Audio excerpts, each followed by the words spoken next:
Apa bekal yang kamu harap untuk bisa menghadap Allah Subhanahu wa ta'ala? Salatmu yang masih berisik itu, salatmu yang masih bising itu, dengan segala bisikan-bisikan hati yang masih riuh rendah itu, salatmu yang masih memikirkan apa yang akan kamu makan, apa yang akan kamu pakai, adakah ia layak untuk kamu bawa menghadap Allah Subhanahu wa ta'ala? Kita salat, tentu jangan ada siapapun di antara kita yang meninggalkan kewajiban kita untuk melaksanakan salat kepada Allah Subhanahu wa ta'ala. Akan tetapi membawa salat kita ke hadapan Allah untuk menjadi penyebab keselamatan kita di sana, tentu saya tidak merasa pantas untuk melakukannya. Puasamu yang baru hanya dapat menahan lapar dan haus belaka itu, belum mampu menahan lisan dari ghibah, belum mampu menahan lisan dari amarah, adakah layak untuk kamu bawa ke hadirat Allah? Bahkan guru saya Sayyidil Habib Zain bin Smith mengatakan, salatuna tahtaj ila istighfar. Salat kita itu lebih pantas dimohonkan ampun kepada Allah daripada diberi balasan pahala darinya. Betul sungguh salat yang hati kita tidak benar-benar menghadap Allah Subhanahu wa ta'ala, rasanya lebih pantas untuk kita mohonkan ampun daripada diberi balasan, apalagi surga. Saudariku sekalian, lantas bekal apa yang kita punya? Saya rasa seperti ucapan Hubabah Bahiyah kepada saya ketika saya satu hari diminta mengajar di Salalah Oman. Di masa hidupnya Hubabah Bahiyah, saya menerangkan tentang sholat khusyuk.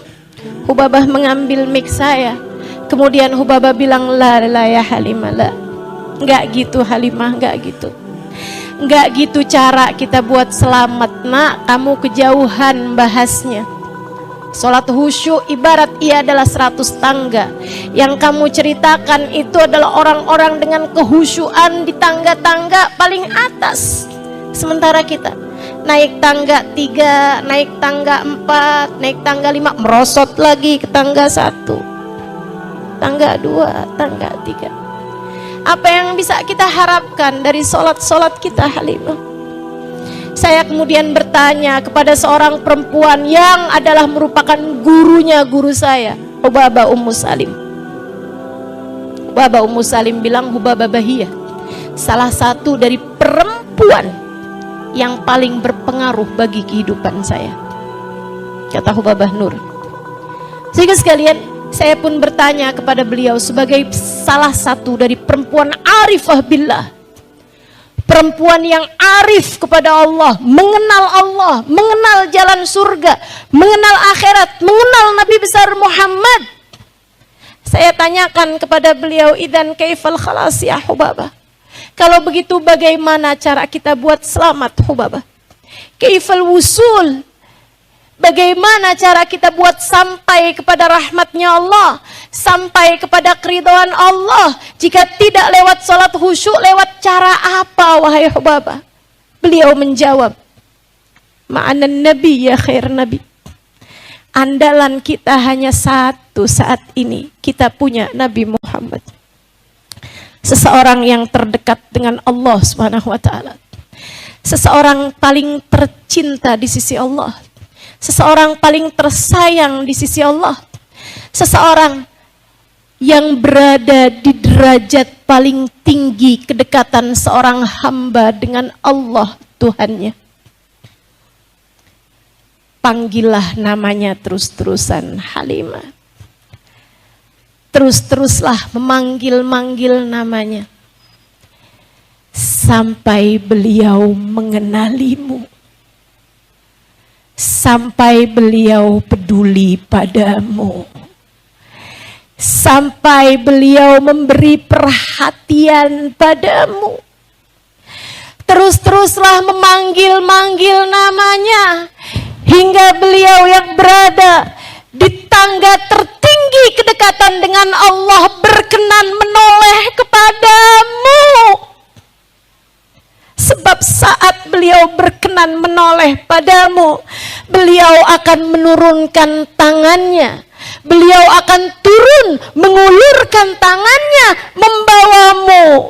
membawamu, menaikkanmu hingga pada derajat yang tinggi. Kamu pun akan menjadi seseorang yang selamat di akhirat nanti. Saya pun kembali bertanya pada beliau, bagaimana cara saya memanggil-manggilnya Hubabah? Beliau kembali menjawab, sebagai seorang arifah billah, sebagai seorang muhibbah, sebagai seseorang yang cinta kepada baginda Nabi besar Muhammad, sebagai seseorang yang telah tahu jalannya, beliau menjawab, Halimah, cintai Nabi Muhammad sebisamu mencintai seseorang. Saya pikir asalnya Hubabah bakal bilang, Halimah, banyakin baca sholawat. Halimah, banyakin ngajar, berdakwah, itu jalannya Nabi Muhammad.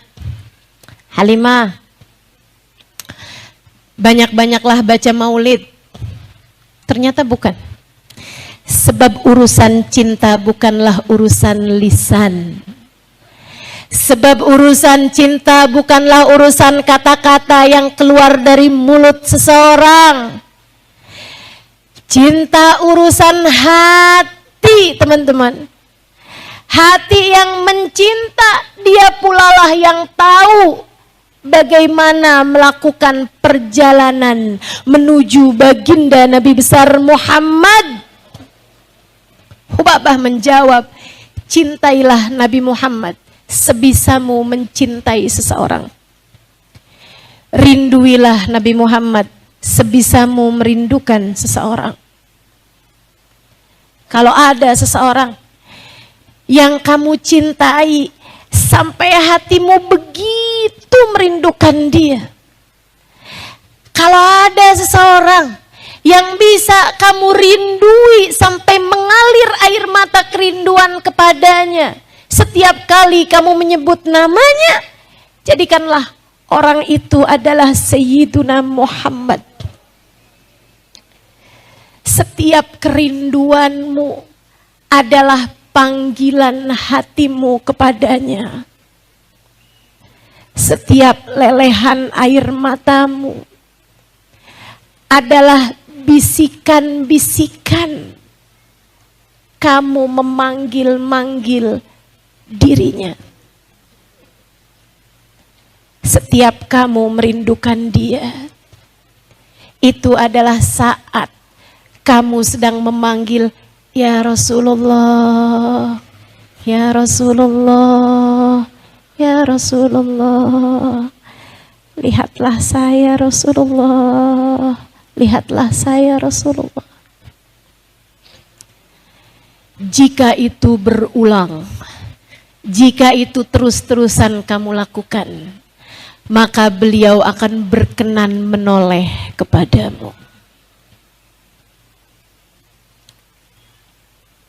Saudariku sekalian, alhamdulillah kita punya baginda Nabi besar Muhammad yang cintanya tak pernah pilih kasih. Alhamdulillah kita punya baginda Nabi besar Muhammad yang tak pernah pandang bulu dalam membalas cinta seseorang.